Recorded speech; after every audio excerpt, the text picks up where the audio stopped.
Welcome back everyone, it's a new video, new day. I haven't uploaded in ages because I'm more inconsistent than ever. Even though I said I was coming back and uploading every week, that's not happening. Just haven't got the time at the moment. But I'm on my way to Bristol now. I've already done a day's work. Today's now 5:20. We got a fault on a socket circuit in the kitchen in this property. Electrician's already been there, but he didn't have enough time to find the fault himself, so he's asked me to go down and have a look. But all we know is the board change. There was a fault before the board had been changed on the RCD. The RCD was tripping, so the board was replaced anyway for fully RCBO board, and the RCBO holds until something is plugged in, and then as soon as anything is plugged into any of the sockets, it trips. Now, he said he had a continuity reading between neutral and earth at like 1.5 something, I think he said, but don't take me for that one. He didn't do an insulation resistance test, but as we've said, we know that neutral and earth is touching anyway. So I asked some people on my Instagram. If you're not following my Instagram, follow the link below and drop me a follow. I put on there, what does people think, and I've had a few replies. Mike was one of the first people to reply with a sensible comment, and he basically explained that there's not enough neutral and earth not touching enough for it to trip the RCBO straight away, essentially. And when something plugs in, the RCBO is noticing an imbalance between live and neutral, as it should. So that's why it's only tripping when something's plugged in. So that makes logical sense to me, because at first I was a bit confused of why something would trip only when something is plugged in any of the sockets. But that, as soon as Mike Residual Current said that, so shout out to him, it just clicked. I was like, oh yeah, that makes sense. So as soon as we get there, we're gonna take the board cover off, do some testing, and then go from there and see what we get. So a couple of things to talk about. On the weekend, again, if you follow my Instagram, you will have seen I met up with Tom Nagy and the crew up there again.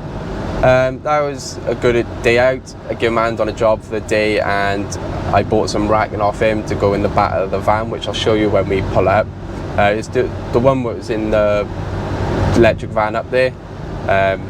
He sold that, so I bought the racking out of it to go in this van because I loved it. When I had that little electric van, it was amazing. The racking was exactly how I wanted it. So I've got that. I just still got to pline line it and board it.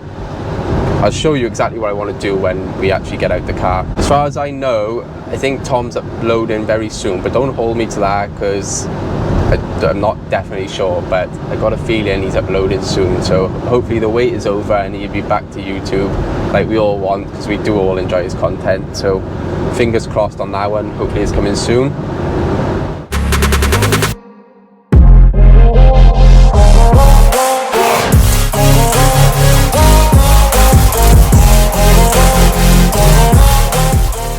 Another thing I want to talk about is I now understand when people talk about the race to the bottom.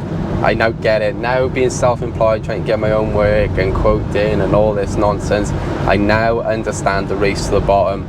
How companies are pricing work so poorly, or not that they're pricing it poorly, they're not doing the correct job, they're not hitting the correct standards, and it's such poor workmanship of what they're doing and quoting. And for me, myself, I want to do a proper job. I actually want to build my business around in a top quality, customer experience, everything like that. I want to make sure everything's by the book. But it's hard to do it when companies are just undercutting massively, because it's just slinging it in, dog's dinner, think about it later. And it's like, how am I supposed to even compete with that? Someone on my own. And yeah, that's something I'm just realizing now. I think I need to find the right customers who want a good job, who want it done properly, and is not too concerned about the price as such. Obviously, I'm not saying I'm going to charge stupid money, but a fair amount for a good quality outcome in the job, and not just sling it in. So yeah, that's something I'm struggling with at the moment, and let me know your guys' opinion on it. Maybe some of you are kind of like this, where look, the job's got to be done, I need to get paid, it's got to go in. For me, I don't really want to do that, but I get why some people do it, because you can make so much money by just chucking stuff in. So the last thing I want to talk about before we actually get the job is how you guys quote rewires. I think it's something I'm struggling with. I'll openly say I think I struggle quoting rewires. I've not done many of them in my time, and like again, like companies are doing them so cheap, and when I go to quote it how I think it should be done and what materials I'm using, I'm miles off the pricing of what these companies are charging, and maybe it's my time scale, I don't know. So just to make a bit more sense of that, so I basically give the customer my day rate, giving them an estimate how long it's going to take, there or thereabouts, and then obviously the material cost. I can guess, I can quote the materials. I know exactly what's needed in the house rewire. I think it's my time scaling that might be a little bit off. Maybe I'm doubting my ability to get it done in a certain amount of time. It's like I got a house rewire quote in Bristol, funny enough, where we're going now. Not the same property, different property, but is fully tenanted. There's furniture all the way around the walls, and it needs a complete rewire. And I'm like, I didn't even know where to start to try and quote that, because I don't want to annoy the client, because he's giving me a lot of work at the moment on one of his properties. I think being on my own trying to do that tenanted rewire is just going to be an absolute nightmare. So yeah, please leave your advice on that one below.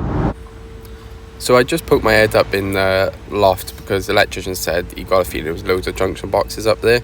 As soon as I poked my head up there, just look at the state of this.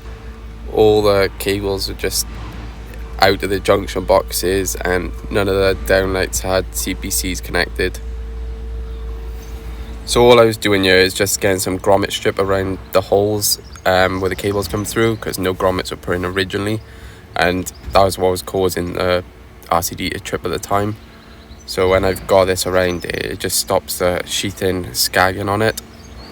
And then all I've done with some of the testing, and I've just checked in the ZS on it, and I've done an RCD test as well, just to make sure it's all working fine before I left the job. Right, the fault is found. I'm on my way home. I couldn't get much recording. The customer was watching over me, like literally like that.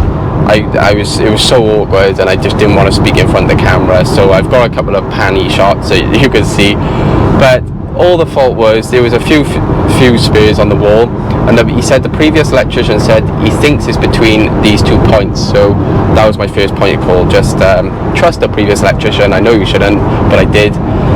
Whipped off the fuse spur in the socket, done some checks, and as I was doing the checks, I noticed a nick in the cable, and that's all it was. There was no grommets in the back box, and because the fuse spur is so tight with the amount of cables in there, where it's just being pushed back, it's just over time dug into the insulation, and that's why it was tripping. So all I done was re-terminated it all. I put a spacer on it. You can buy them in CEF. It's like a 10mm spacer you can put, so it brings out the fuse spur a little bit. It gives you that extra bit of play. Re-terminated it all, and it was working fine then. So we're on our way home. It is 7:20. I am starving, but there's another invoice going in and some more bills paid, so it was worth it. Nice little one to find. Right, so as I was on about with the racking, I'm just show you quickly what my plan is. As you can see, it is a mess, and this is why I wanted the racking. So this is going to stay here, but I got 3 drawers, which I'll show you on the side now.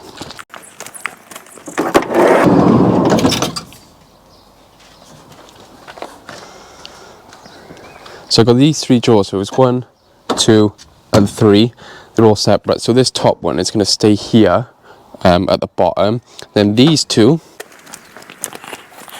are going to go here and here. Then I'm going to have a false floor all the way across, and then this is going to sit on top of that and fix back, and then I'm going to have a gap in the middle. I'm not sure what I'm going to do with that. Hopefully it's big enough for my ladders. I haven't actually measured it, but I've got to pick up some plywood, but it's so expensive at the minute, and I'm gonna try and give it a go myself, but we'll see how it goes. But that's my plan. But it is wicked racking. You've probably all seen it before, this sort of most stuff. Just you pull it out and there's all your fixings trays. and same with the buckets as well. So yeah, we'll see how this racking holds up anyway, but it's quality stuff. I loved it in that electric van, but I gotta try and build that up. We'll see how it goes, try and do that in the next couple of weeks, and then we'll do another van tour of it all stocked up, looking nice how I want it. Might get some lights in here, see how it goes. So I'm gonna end the video here actually, and I shall catch you in the next one.